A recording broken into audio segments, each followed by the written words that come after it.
trecuseră deja 25 de ani de când stăteam singur la ferma aia. Dar nu mă plângeam de nimic.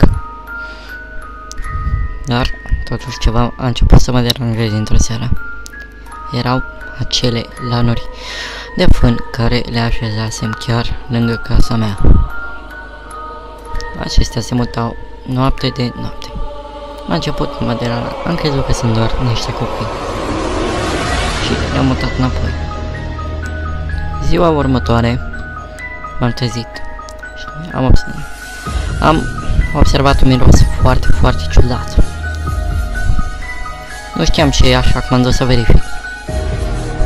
Atunci când am ajuns în graj, ochii mei s-au bulversat.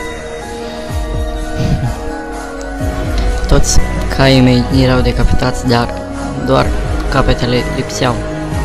Deci, termenul de decapitat dispare? Ok. Dar, oare de ce? Oare cine mi-ar face asta? Chiar nu se știe. Dar mi-am continuat munca, sperând că nu-i nimic rău. Când am ieșit din garaj, am observat că lanurile erau mutate și mai departe. Mă întrebam ce însemna sau copiii ăia de ce făceau asta. Probabil doar să se distreze pe seama mea. Așa că, seara următoare, mi-am luat pușca în mână, o lanternă și o cafea și stăteam pe terasă. Așteptam să văd acei copii.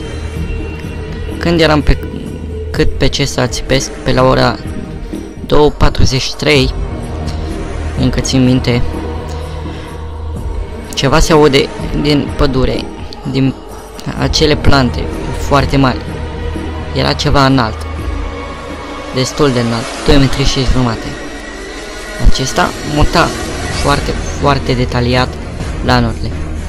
Nu înțelegeam ce face, dar știam sincer că nu este un om sau un copil. Eram foarte înspăimântat. Nu știam ce să fac. Am stat încremenit acolo 2 ore.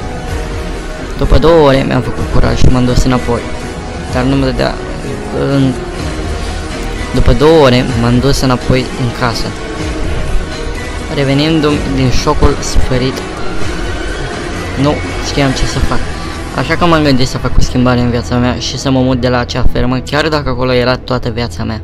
Prima mașină pe care o vedeam, mă urcam în spate și plecam. Și peste 2 zile, iată că norocul veni peste mine. O mașină era pe acolo.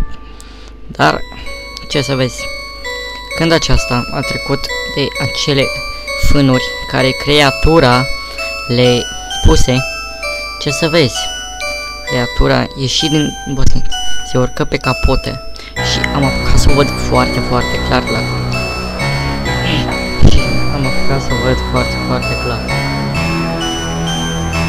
aceasta a sfârșit. Atunci mi-am dat seama că sunt jucăria